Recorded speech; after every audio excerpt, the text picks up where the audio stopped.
Hello, welcome back to Learn Economia. In this video, we are going to look at cashless economy. This is one of the very important topic, especially when you come to the current scenario. You can see the impact of transformation of India from being a cash using economy to a cashless economy, especially during the impact of this coronavirus and all. This cashless economy plays a very important role, uh, which helps in the functioning of the economy.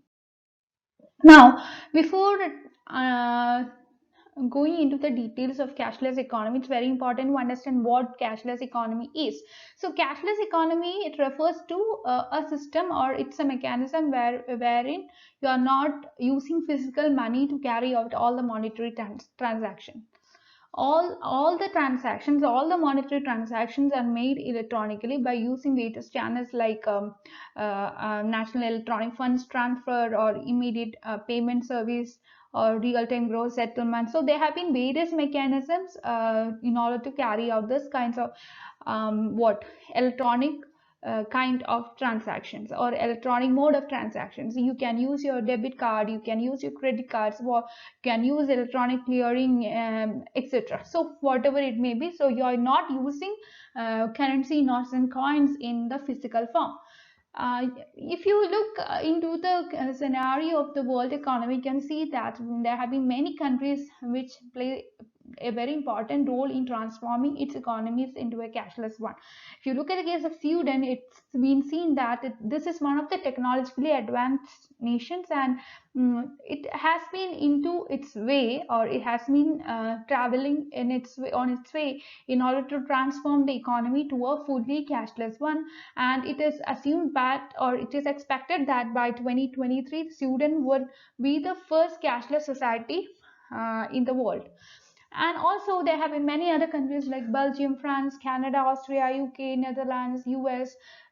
So these are some of the economies which are on its way to be a completely cashless economy in the coming future. And coming to the case of Asian countries like South Korea, this country too use cashless payments, especially when it comes to shopping and all. Okay, so we are going to look at the case of India, how India is making many attempts in order to transform itself into a cashless one, or cashless economy. The government of India has been introducing various programs and policies in order to make the economy of the country a cashless one. The Digital India program is considered to be one of the flagship programs introduced by the government of India, with a vision to transform India into a digitally empowered society. And the main slogan, or the important slogan put forward by this particular policy or program is that faceless people has cashless economy. Okay, so as a part of promoting this cashless transaction, converting India into a less cash using society, various modes of digital payments are available in India now.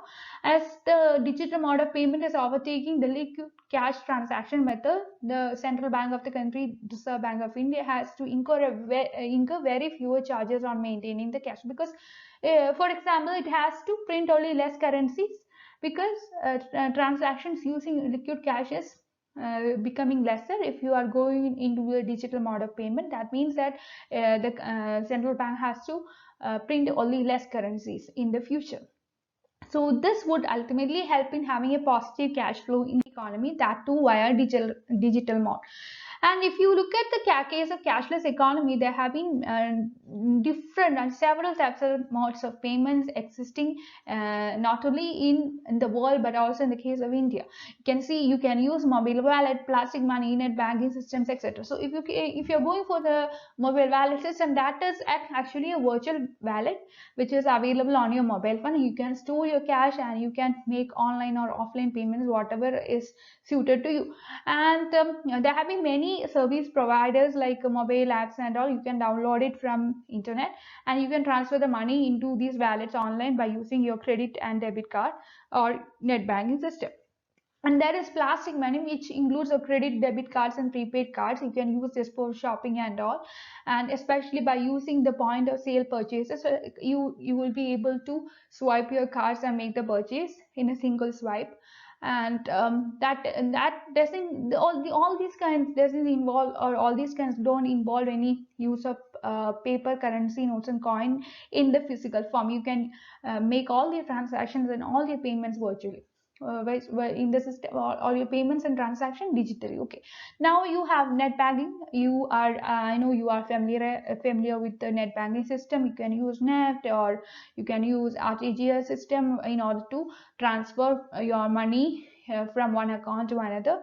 Our country has been using all these mechanisms in order to, these are considered to be the attempts made by India in order to make the economy, or in order to transform the economy from a cashless one to from a cash using one to a cashless one. Okay, so there have been many benefits enjoyed by an economy by making itself into a cashless one. Okay, firstly, you won't have the problems by using or handling the money. There have been many problems, like such as theft, such as cost of carrying money, etc. So if you are going for a digital mode of payment, you don't have to face all these kinds of problems. And also it eliminates the need for trips to the bank. If you want to withdraw money from banks, then that means that you have to make several trips to bank in order to withdraw your money each and every time. So if you are using this digital mode of payment and all, that would eliminate the need for making some trips to the bank. And also this is considered to be some advantageous method over the cash using mechanism, because this will offer customer convenience as well, and you can make all the transactions quicker compared to what you would make on the other hand. And you can ensure transparency, and also the formation of black money, the use of black money, the use of counterfeit notes, etc. can be curtailed by going for cashless economy. And another important aspect is that if you are looking into the case of tourism, you can see that tourists to Asian nation haven't have any struggle to face if there is cashless transactions in the economy.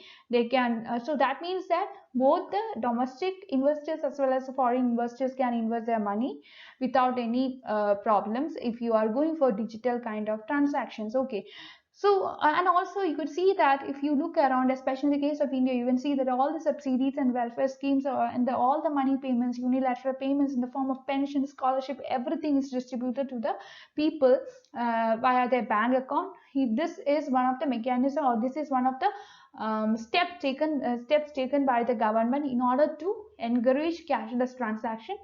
And also uh, this kind of mechanism, or cashless economy, or cashless, or the move towards cashless economy, this would ensure transparency, accountability, and scalability in your transaction.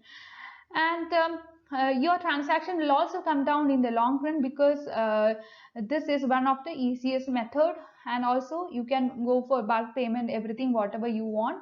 The cashless economy, this will reduce the production of paper currency and coins, that is already discussed. Now coming to the challenges to a cashless economy, we have seen there have been many benefits if you are going for a cashless economy, but that doesn't mean that this particular mechanism, this mode of payment, or this mode of transaction is free from challenges, or free from all the problems. Sorry, this too has got a downside. You have to understand the downside too in order to understand the concept fully.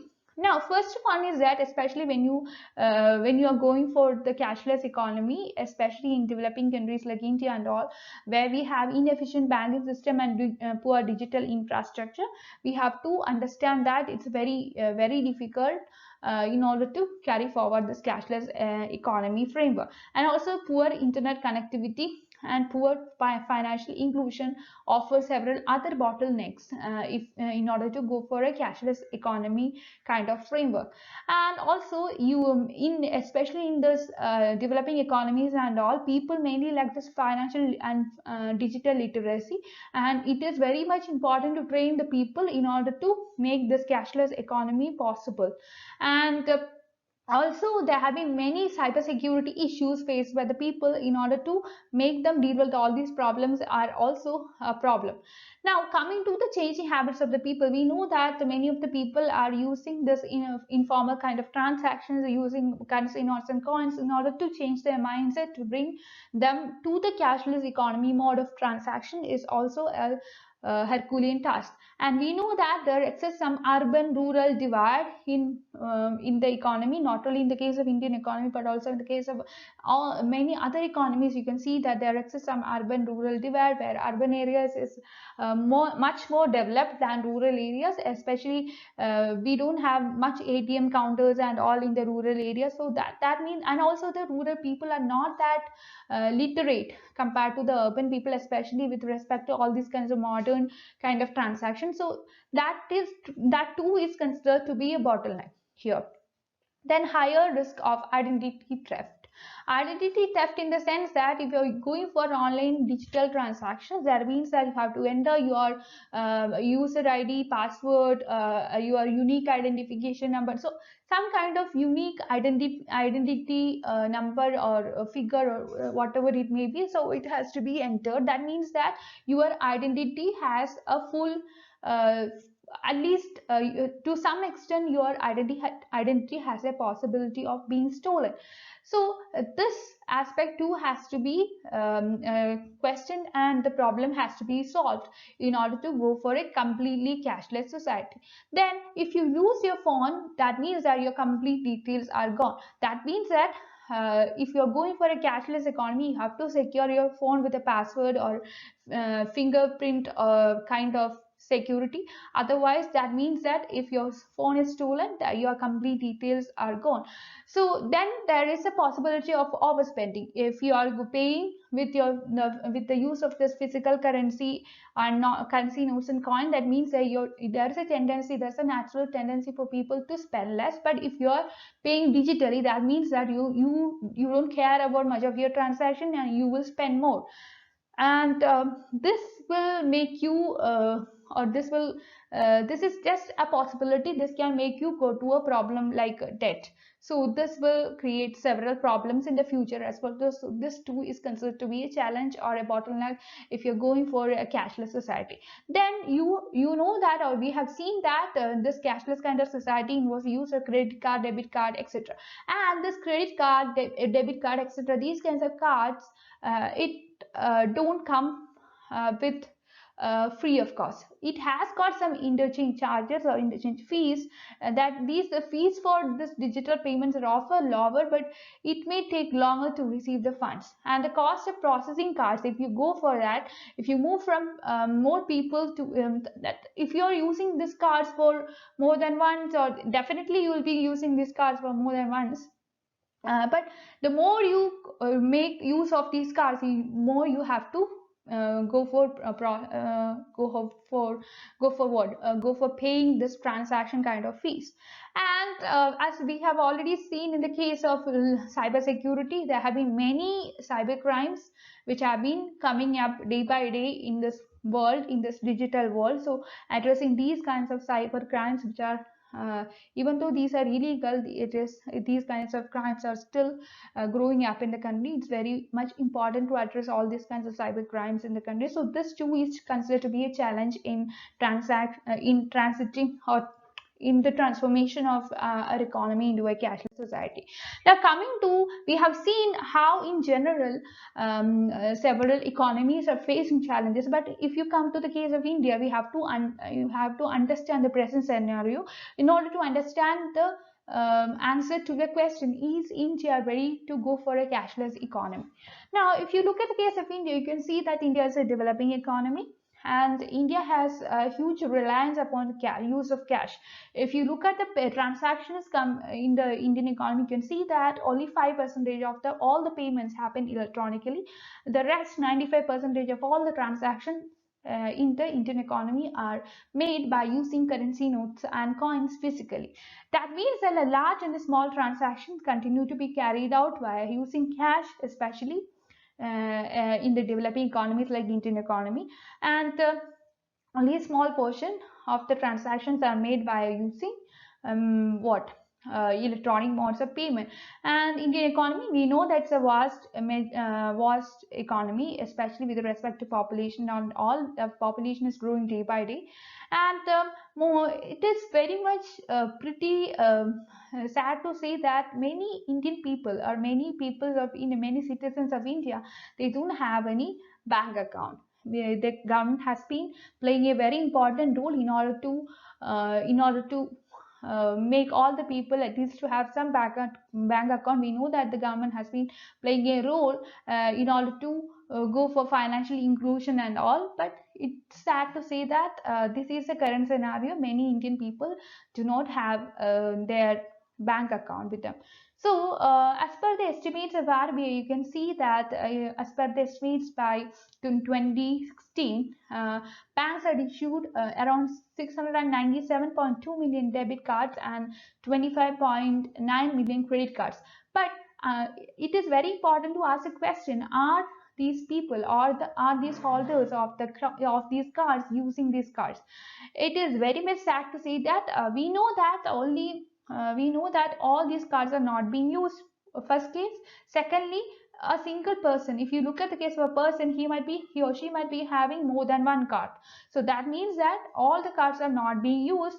One person itself would be having more than one card or multiple cards with him or her. And the exponential growth of debit cards or credit card doesn't ensure financial inclusion. And also, all these debit cards and credit cards are mostly used in order to withdraw money from ATMs and all. That will definitely question the basic intent of the financial inclusion programs at the government, because the financial inclusion programs and the Digital India programs are made basically to transform India into a cashless economy. So, but what happens is that these people are actually making trips to bank and making trips to ATMs in order to withdraw money from all these centers in order to make offline payments or payments by using currency notes and coins physically. If you look at the case of India, that too is a developing economy. In the case of Indonesia, their currency GDP ratio is only 5%. But if you look at the case of India, that is very much higher. The currency GDP ratio is around 12 to 13% of 12 to 13%. That means that much money is in circulation in the economy. That much we are going for cash using economy.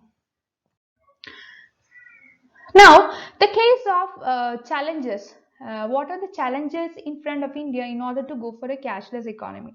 First thing is that the biggest challenge is that we lack banking infrastructure, security, banking literacy, etc. And also many of the, even though there is some kind of urban-rural divide with respect to this digital kind of transformation, we could see that even many urban shopping centers do not have this POS kinds of terminals. So that means that we have to go very much forward in order to transform the economy into a digitalized one. So we have to, and also we have to go for large scale penetration of digital services, including this POS kind of terminals and all. And we have to ask the question: are digital payments secure enough for the Indian economy to go cashless? Then we have to make these kinds of mechanisms secure as well. If you look at the universal financial inclusion programs, we know that with the Jan Dhan Yojana and all, what is being done is that all kinds of welfare schemes, there's unilateral payments in the form of pension, scholarship, etc. are transferred to the bank accounts. Okay, but what happens right now is that people will go and withdraw their money using ATMs, and most of the time all their accounts will remain as empty, as zero balance payment account. Okay. And if you look at the case of this consumer behavior and literacy, we have to understand that many of the people, especially the ones who are residing in the rural areas and all, they don't know how to use this POS terminals and all. As a result, it is very much important to go for financial literacy programs as well, especially with this low penetration of mobile banking system due to the internet accessibility problems and all. It's very important to go for penetration. In order to ensure penetration of mobile banking system, we have to ensure good internet connectivity as well. Okay, then we have to address the privacy concerns, which is very much important to proceed with the cashless economy kind of a framework. The government needs to clearly spell out these technical standards and regulatory mechanisms which are required to ensure the protection of privacy of its citizens. The possibility of electronic mass surveillance on all monetary transactions, this is very much important. Okay, now coming to the government initiatives, or what are the steps taken by the government of India in order to make the economy transform into a cashless economy. The first one is that demonetization. We know that the government has taken back all the 500 rupee notes and 1000 rupee notes in on a on November 2016. So on November 8, 2016, that was the exact date. So what happens is that the government has withdrawn, the government has made an announcement in order to withdraw all the 500 rupee notes and 1000 rupee notes. So the main motive of the government was to regulate the money supply, curb black money, and curb this counterfeit notes. Okay, so indirectly we could see that this kind of demonetization is definitely, it would act as a, or it has been acting as a method, or it's a means in order to transform the economy into a cashless one. So if you look at the impact, you will be able to understand. For example, you can see that the ratio of cash GDP, it was around 12%. It came down to 9% of the GDP. That means that the currency in circulation has been reducing. As a result, the people would be using more of digital payment mechanism. If you look at the case of Paytm has witnessed 5 million usage post demonetization. That means that after demonetization, there has been a positive impact as opposed to the transaction of 3 million. Okay, and then in the case of unified payment interface, which has been introduced or launched by the National Payment Corporation of India, in order to deal with the less cash transaction and move forward to a digital society, that too has been actually playing its role in order to transform the economy into a cashless one. Then there has been direct benefit transfer, which has already been discussed. That means that the government is transferring all the unilateral payments, the form of pensions, subsidies, etc., to the directly to the bank account of the beneficiaries. And the Niti Aayog committee, when I say Niti Aayog, actually this is a body which has replaced the Planning Commission of India. Now there is no Planning Commission. Instead, on that place, what we have is Niti Aayog. Niti Aayog committee which is formulated or constituted by Niti Aayog, has been formed in order to identify and operationalize the earliest possible time frame user-friendly digital payment options in all the sectors of the economy, and this is considered to be an important component of the government strategy to transform India into a cashless economy. Now, what is the way forward, or what are the ways in front of India to make itself into a cashless economy? We have seen that the case of India, the prevailing conditions and all. So we can see that India must learn from other countries of the developing world in order to manage their dependence on cash. For example, if you look at the case of Kenya, the Kenya has got a good success story. The Kenyan household with access to mobile money and all, these people are able to manage negative economic shocks in the form of job loss, death of livestock, etc. So better than those without this mobile money. And also we can go for several investment in building the required financial and digital infrastructure in the country, and also we can go for digital and financial campaigns in order to make the people literate about these kinds of digital programs and policies of the government of the country. And also we can go for targeted financial education programs in order to improve the financial skills and credit management of certain groups. We have to targetize certain section, and we have to educate them. And the government must undertake the Herculean task of changing attitudes towards digital payments among the customers and merchants. For that, it is very much important to put in place all the necessary cyber security measures, especially because of this, out of the fear of getting stolen all the passwords and all the identity or the privacy kind of matters. The people are actually staying away from using the digital kind of payment. So the government can ensure that their identity is not stolen, their privacy is not hampered. So for that, the government has to go for some cyber security measures. Okay. Now, having said about the this kind of cashless economy, its positive side, its negative side in the case of India and all, just understand how it could impact small business. We know that long back, what in our world it was prevailed, the kind of barter system. Barter system means there was no use of money. What people were using is that they exchange goods for goods. The modern world has been actually taking some steps to return to a cashless economy, but instead of barter system, what we would be having is some kind of electronic transfer using this debit card, credit cards, payment system, etc. And in the present scenario, especially, we are actually got a large hit in the form of COVID-19 pandemic. We have to go for this quarantine and social distancing kind of things. In this case, it's very important and it is very useful to go for digital kind of cash transfer. The thought of how many hands a dollar bill can pass through in a day and the germs it carries is extremely alarming. So as a result, during this times of COVID and all, it is very much important to go for a cashless economy. Already many businesses are not accepting cash using transactions, especially in the developing economies and all. They are just accepting cashless transactions. If you are not having this kind of cards and all, it is not possible to make any kind of transaction. That's it. And business owners should be aware of both the positive as well as negative side of the cashless transactions in their business. How can you convert your business into cashless? That's a very important question that you have to look into. So first of all, you have to audit how many of your customers are already paying for your goods and services via cash or via cashless mode. And then secondly, you have to consider the additional cost of going cashless. If there is any additional cost, if there in the form of marketing cost or communication cost, so you have to list out that. Then you have to ask your customers what they think about going cashless. You have to collect the opinions of all the customers.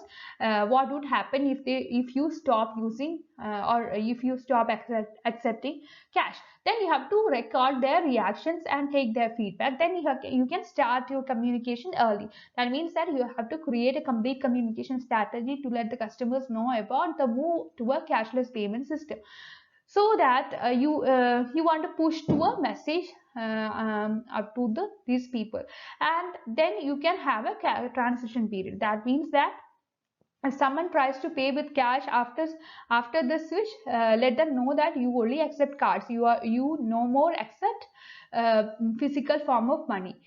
And then you can make the switch. That is, once you have found out what the impact customers will be having, you have communicated the changes to the customers. Then you have to go for the transition period. You have covered the transition period. You have come out of this transition period. Then it is a time to commit and make a cashless business possible. Now, just come back to the conclusion. That means that we have seen that the cashless economy is a form of economy, or it's a form of mechanism where you are not using the physical form of cash, like you are not using currency notes and coins in its physical forms.